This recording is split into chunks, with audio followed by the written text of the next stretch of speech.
یہ نہیں کہہ سکتا کہ میری بیوی نے، یہ نہیں کہہ سکتا میرے بیٹے نے، یہ نہیں کہہ سکتا میری بہن نے. کہے گا بابا اگر تو سوال پہ آ ہی گیا تو یہ تو پھر ساری محنت میری ماں کی ہے تو یا میرے باپ کی ہے. اسی لیے شاعر کہتا ہے، شاعر نے بڑی خوبصورت بات کی. شاعر کہتا ہے کہ عظمت کی سنا دیا، عظمت کی سنا دیا. آپ بھی مل کر پڑھ لیں، عظمت کی سنا دیا، عظمت کی. بڑے سونے انداز نال وہ قاری امین صاحب پڑھ کے گئے، یقین جانے بڑا لطف آئے جی. بندہ لطف کے لینا تے بڑا لطف آنے ٹیم کدے گزارنا نہیں.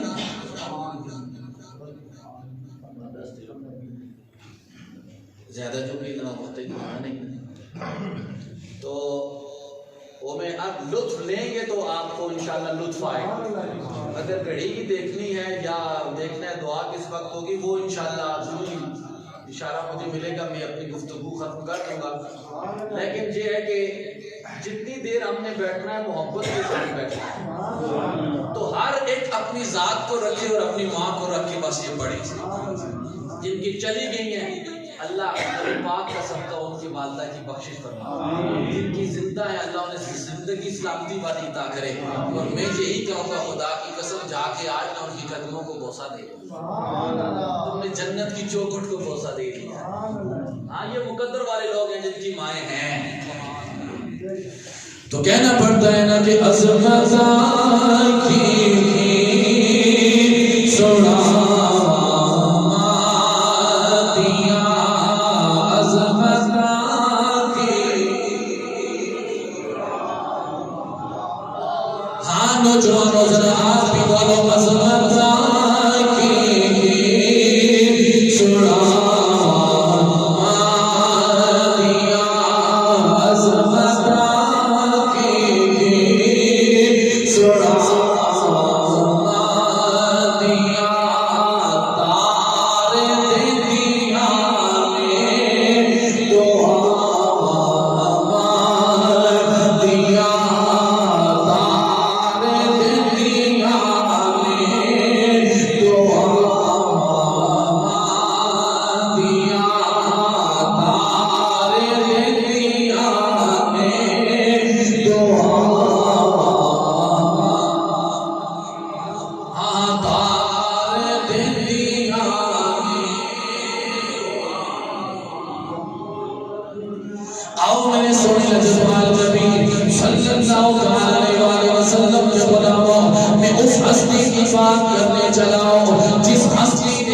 جس ہستی نے 70 لاکھ جو ہے وہ غیر مسلموں کو کلمہ پڑھایا، 90 لاکھ غیر مسلموں کو کلمہ پڑھایا ہے، جس کا نام خواجہ معین الدین چشتی اجمیری رحمت اللہ تعالیٰ علیہ.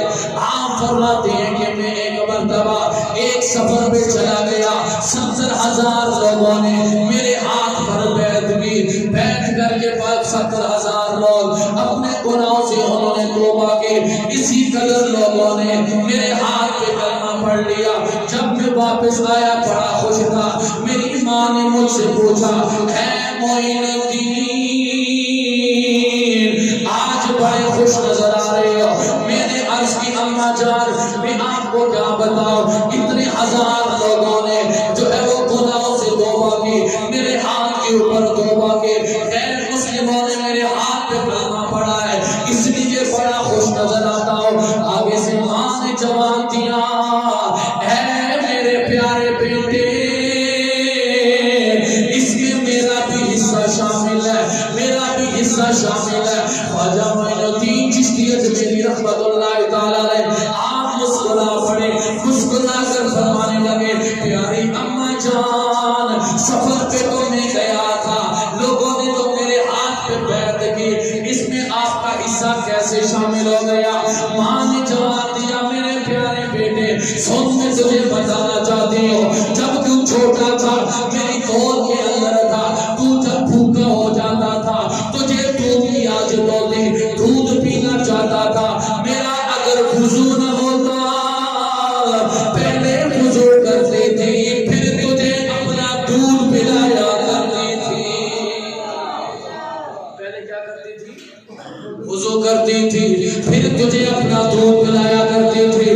پھر فرمایا میرے پیارے بیٹے جب بھی تو گھر سے نکلتا ہے میں اللہ کی حضور سجدہ ریز ہو جاتی ہوں اللہ کی حضور نماز پڑھنے لگ جاتی ہوں نفل پڑھ کے دعا کرتی ہوں. میرے سونے مولا میرا یہ بیٹا تیرے دین کی سربلندی کے لیے نکلا ہے اسلام کی نشان کے لیے نکلا ہے. میرے کملی والے آقا صلی اللہ علیہ وآلہ وسلم کے لائے ہوئے دین کو آگے لوگوں کے سینوں تک پہنچانے کے لیے نکلا ہے. اے میرے اللہ میرے اس بیٹے کی مدد بھی فرمانا نصرت بھی فرمانا کامیابی بھی عطا فرمانا. خواجہ خواجگان خواجہ معین الدین چشتی اجمیری نے جب یہ بات اپنی ماں کی زبان سے سنی قدموں میں فوراً گر پڑے گر کر کہنے لگے اماں جان ہاں میں مانتا ہوں میرا کوئی کمال نہیں کمال ہے تو آپ کی محبتوں شفقتوں اور دعاؤں کا ہے. تو پھر کہنا پڑتا ہے نا کہ عظمت کی سنا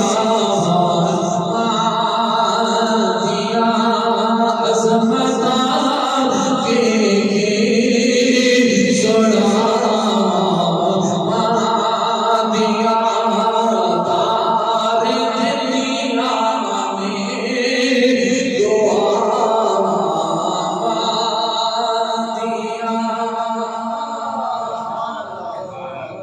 دیا. زبان بدلنے سے دعا کا اثر بھی کیا ہو جاتا ہے؟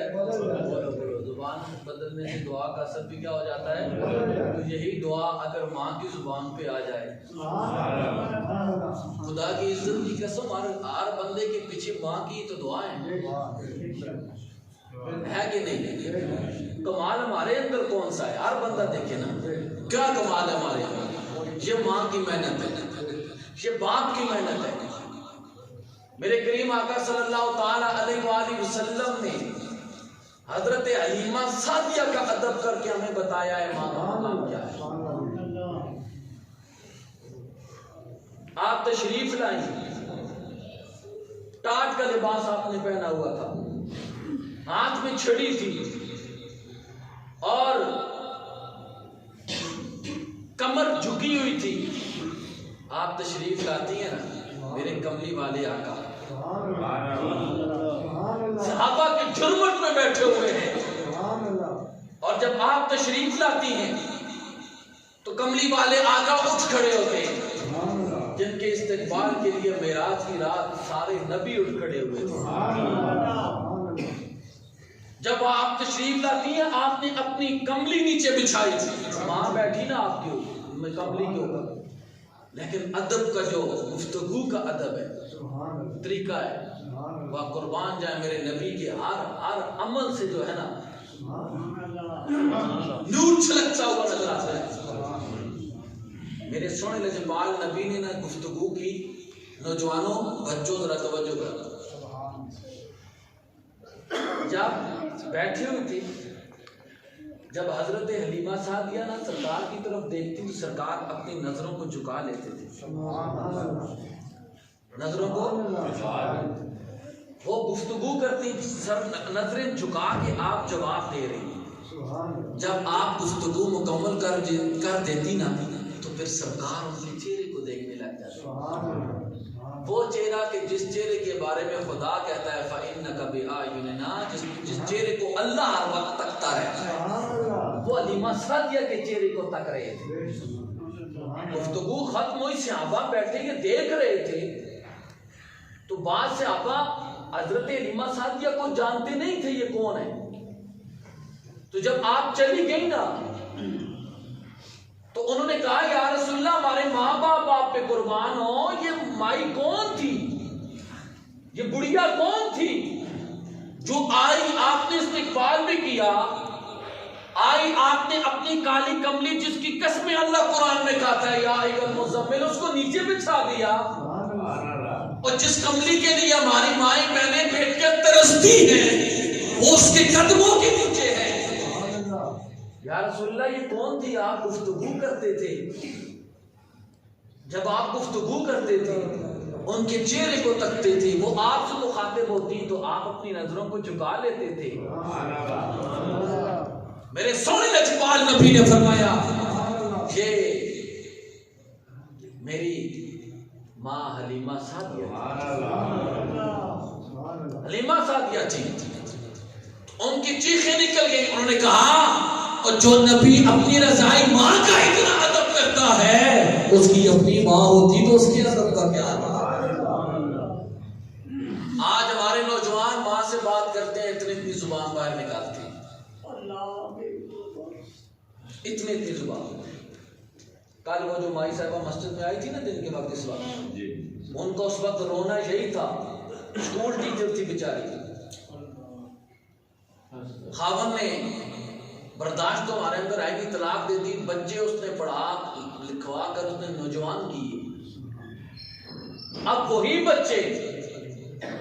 بچے اپنی ماں کو گھر میں ٹھہرنے نہیں دیتے، اس کا رونا پہلے خدا کی عزت کی قسم، یہ کل کی بات اور ٹائم بھی تقریباً یہی تھا میرے، یہ مسجد میں تھے، وہ ہماری سیڑھیاں چڑھ کے بیچاری اوپر نہیں جا سکتی تھی۔ اس نے مجھے کیا کہا؟ اس نے کہا قاری صاحب میں یہ پوچھنے آئی ہوں کہ میں تو ظاہر ہے خاوند نے طلاق دے دی ہے، بچے مجھ سے بات جب کرتے ہیں تو اتنے نفرت اور اتنی سختی اس کے اندر ہوتی ہے، میرا دل خون کے آنسو ہوتا ہے، میں ٹرسٹ میں جانا چاہتی ہوں، میں وہاں جا کے زندگی بسر کرنا چاہتی ہوں۔